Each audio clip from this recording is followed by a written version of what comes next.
श्री गणेशाय नमः। श्री हनुमत स्तोत्र।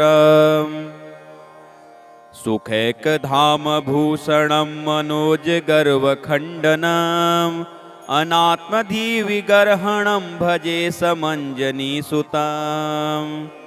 भवाम्बुधिं तितिर्षुभिः सुसेव्यमानमद्भुतम् शिवावतारिणं परं भजेऽहमञ्जनी सुतम्। गुणाकरं कृपाकरं सुशान्तिदं यशस्करं निजात्मबुद्धिदायकं भजेऽहमञ्जनी सुतम्।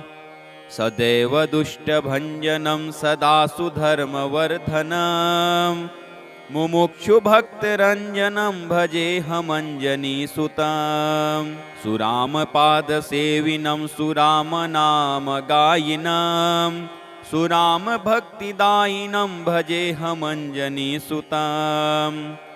विरक्तमण्डलाधिपं सदात्मवित्सुसेवितं सुभक्तवृन्दवन्दितं भजेऽहमञ्जनी सुतम्।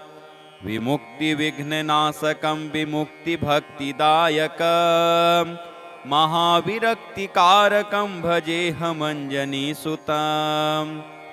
सुखं यदेवमद्वयं बृहत्त्वमेव तत्स्वयम् इतिह बोधिकं गुरुं भजेऽहमञ्जनी सुतम्।